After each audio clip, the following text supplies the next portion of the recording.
Friends, who are we as a human species? Listen to Dr. Bernice King raises this profound and fundamental question. Bernice King is a powerful woman of faith. She is formally educated in law, divinity, and psychology, and is CEO of the King Center, a position she has held since January 2012. It's a center that focuses on teaching the principles of nonviolence worldwide and is modeled on her iconic late parents, Coretta Scott King and Dr. Martin Luther King Jr. Who are we is a life and world-changing question that goes to the root cause of so many challenges we face in the world today. Issues like climate change, global conflict, and the future of democracy. When I asked Bernice what are the big leadership issues or challenges that keep her awake at night or concerned, she paused reflectively and said, "It is not the issue per se.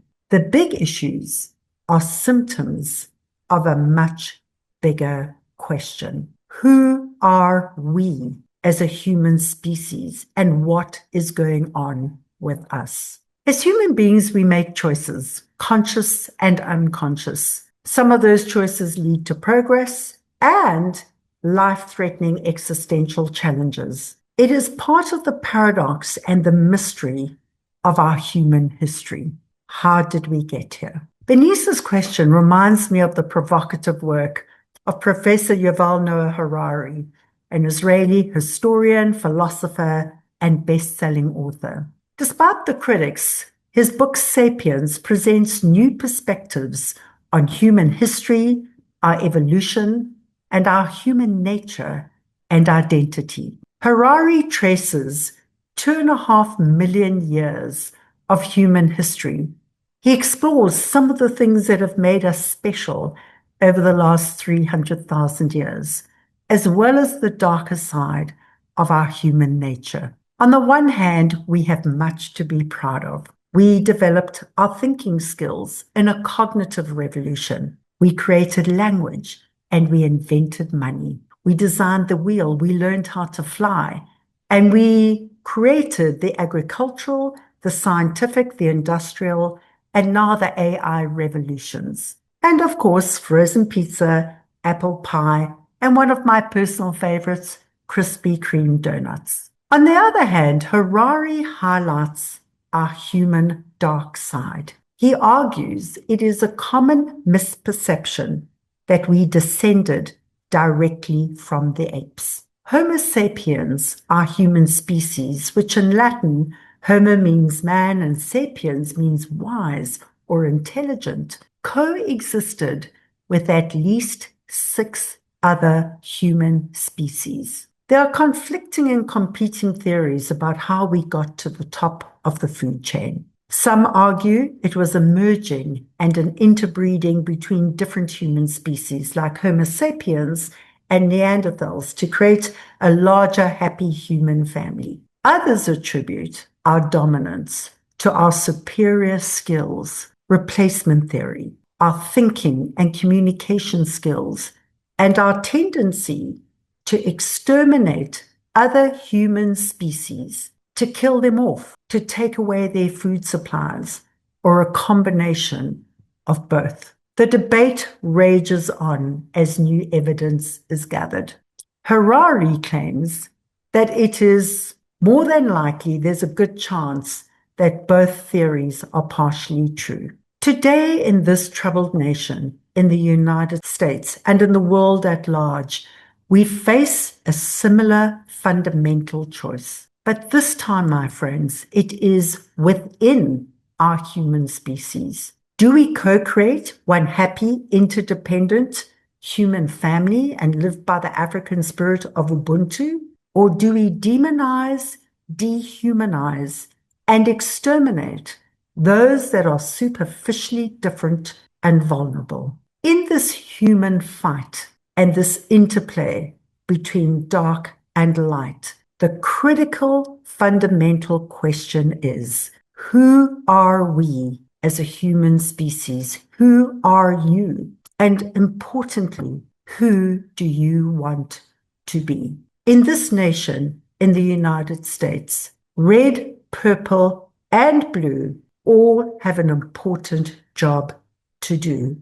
Do you serve self or your small selected chosen tribe? Or do you reach across the divide and help others in different tribes who may think and speak and act differently to you? Do you respect all of humanity or simply those who sound and think like yourself and denigrate the rest? Do you unify?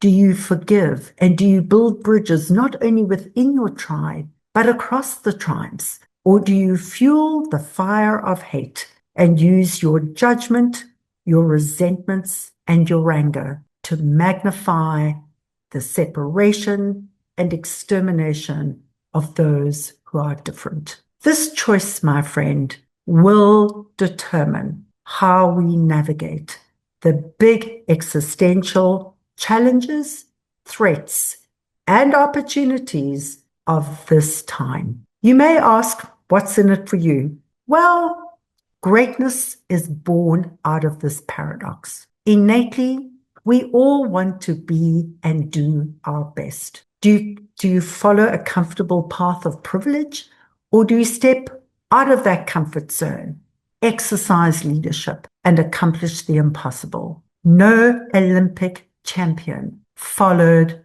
a safe, secure path of comfort and ease. On all sides of the divide, to be and do our best, we find meaning and happiness in a loving community, serving a higher purpose beyond ourselves and with higher levels of mental maturity, higher levels of thinking. It is a pivotal moment in our human history for Homo sapiens to live up to our name, to develop greater levels of wisdom, intelligence, and mental maturity, to usher in a supercognitive revolution, a revolution that will create a critical mass of human beings around the world with higher levels of consciousness, with greater moral intelligence, and with an expanded sense of wrong versus right, to help lead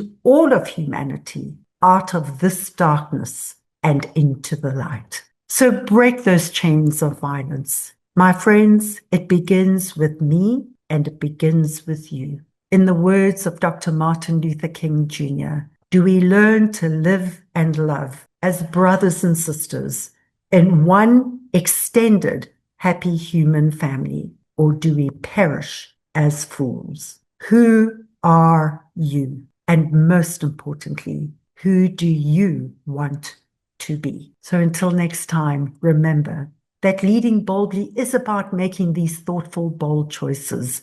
And bold leadership is about taking bold action, just one small step at a time, one step for you, but together with higher levels of wisdom and intelligence and mental maturity in a supercognitive revolution, a giant step for humanity. Take care and take thoughtful, bold action.